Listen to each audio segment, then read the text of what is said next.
Hi, guys. Welcome to the segment where we look at the pop culture that we grew up with, we review it again, and we let you guys know whether it holds up or whether it turns out to be a disappointment of our youth. Disappointments of our youth. Hey, turkeys. I'm Dan. This is Margie. We're the Gen-Xers, and we just watched The Lost Boys for the first time in, I'd say, 20 years last night. Yeah. The cast is stellar. 80s royalty. 80s royalty for sure, and some before they became royalty. That's Kiefer true. Sutherland is in this before he really became big. For those of you who follow the Coreys and who doesn't, this was the first time the Coreys appeared in a movie together. Corey Feldman and Corey Haim. The more you know. We have Diane Weist, I think. She's great at everything. Like, I don't know why she wasn't in more stuff back in the day. Or even now, she's still alive. I don't know nothing about that kind of stuff. But she was always a good actress, I thought. And, you know, she took this role right after winning the Academy Award. Really? What did she win it for? This? No, although she should have. I'm going to have to look that up Parenthood? and get back with you. But she did win the Academy Award just before taking the role for this film. Kiefer Sutherland, Jason Patrick, the Coreys, Jamie Gertz. Hey, when it comes to an 80s movie, Jamie Goitz never hoits. You better stop your crush. Edward Herrmann as Max and Bernard Hughes as Grandpa, who I knew from Doc Hollywood. Morning, Doc. That's a nice pig you got there. Yeah, that's what they tell me. Margie, was it just me, or was there a slight homoerotic undertone to this film that I didn't recognize back in the day? Well, it was directed by Joel Schumacher. It wasn't just me then. At least it's not Batman nip level. Right. He hadn't quite gotten to Batman Forever yet. Yeah. But he also, which I didn't know this, he also helmed St. Elmo's Fire. Never seen it, but that's one we should watch. It is a quintessential 80s movie. He also directed 8mm, Flatliners, Falling Down, which is a good movie. But Joel Schumacher has directed a lot of movies. This is a good one, in my opinion. Let me tell you about the plot, okay? We have two brothers, and they're moving with their newly divorced mother, and they're moving in with their weird grandpa in Santa Clara, which they hear is the murder capital of the world. It's a fake town, and I believe it's probably pretty close to the valley from The Karate Kid. So I've got a real quick who would win, Margie, for you. Okay. All right. Who would win in a fight between the vampire motorcycle gang in The Lost Boys and the Cobra Kai motorcycle gang in the original Karate Kid? Ooh. The ones in the original Karate Kid are pretty rough stuff. Tough, yeah. But I'm going to go with the vampires. It's a tough one because neither vampires or Cobra Kai die. So probably a draw. That's right. You're right. Yeah, absolutely. So they move in with, their weird grandpa in Santa Clara, these two brothers. Mom gets a job at the local video store and maybe a possible romance with the owner, Max. She's unemployed now. She's still working at a video store. And then the boys hang out on this great boardwalk that's in Santa Clara. And they hang out at night. And while they're hanging out, the younger brother, Sam, meets the Frog brothers, whose parents own a comic book store on the boardwalk. And the older brother, Michael, meets and falls in love with star Jamie Gertz on the boardwalk. They kind of figure out through the Frog brothers and through Star, who happens to be friends with some vampires, that there's vampires in Santa Clara.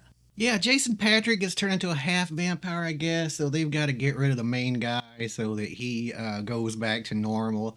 All the vampire stuff is pretty standard and traditional. I mean, you've got to invite them, or if you invite them in, you don't have any power over them. The cross, the holy water. There's not a lot of updates, I guess, other than they're pretty 80s. They're like a heavy metal band, basically. This movie is very, very 80s. If you want to get a glimpse of 1987, when this movie was made, look no further than the opening montage. The soundtrack, the hair, the clothes, the set, the arc of the story kind of underlines the 80s, the late 80s too, because you can almost see, you can almost see the evolution of the 80s into the 90s. We start out this movie, it's glittery, it's fun, it's everybody having fun on the boardwalk, it's, sexy, it's MTV music videos. And then at the end of the movie, you're alone in a cave eating Chinese food, listening to bleak music. To me, that sounds like my journey into the 90s. Sure. I mean, many of us can relate to that, I believe. That shirtless saxophone player, Tom Capello, who was a real saxophone player, real musician for Tina Turner in the 80s and 90s. Yeah. That's pretty good company. Anyway, he has a really a good little cameo in that movie, and when he does, you're gonna think he's not real, but he is. He is real. That dude is real, and he's really doing that music. And you're going to think, I thought Dan said there was only a slight homoerotic undertone to this movie. All right. Well, this one is a little more than slight, but it's just parts. He's a good musician, though. What do you expect from a vampire movie? Yeah.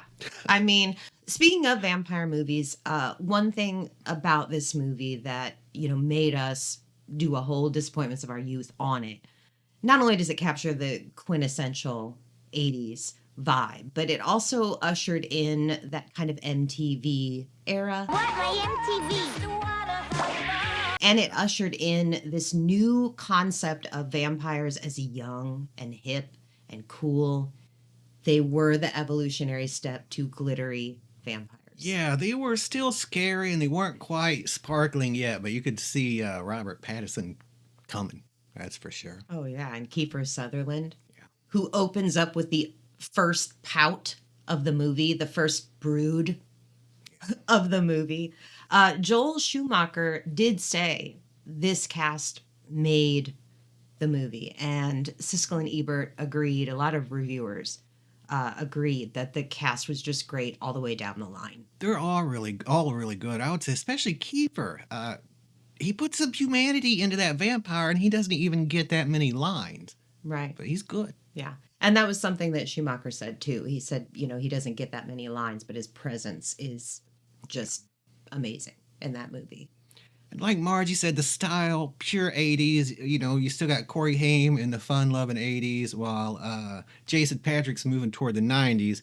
Here's my Lost Boys era from about that time. I'll try to get a better version of this in there for you, but... There you go. There you have it. Your best Corey Haim look. Sure.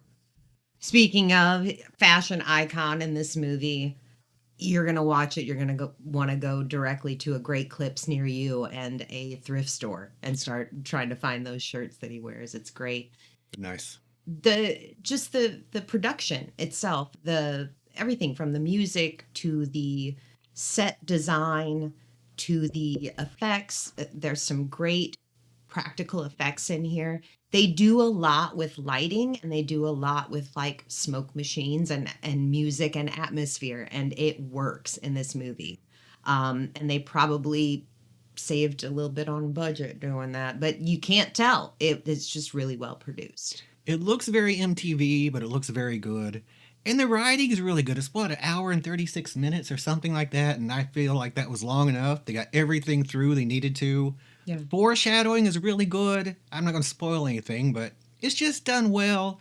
Movies today, I think, could, maybe tighten up a little bit. Yeah, that was a tight lesson. minute 36. They used their time well. Well, back then, movies weren't over 2 hours unless it was Oscar bait. Right. Now they're all over 2-3 hours, it seems like. Right. Yeah. So Oppenheimer was 19 hours. Right. It's still going on. We started it last week. It's still in there playing. So, Dan, after having watched The Lost Boys after 20 plus years, I know for me it was 20 plus years, would you say it was a disappointment of our youth? No, I thought it was acted well, directed well, written well. I like the themes of family, peer pressure. It's a vampire story and a coming of age story. Had everything I liked at the time and everything I still think is pretty good. Definitely a thumbs up, not a disappointment. If you haven't seen it, youngster, go see it. Yeah, absolutely. I would give it good, probably a good 5 out of 5 Jim Morrison posters. I would too. Yeah, I would say go see it.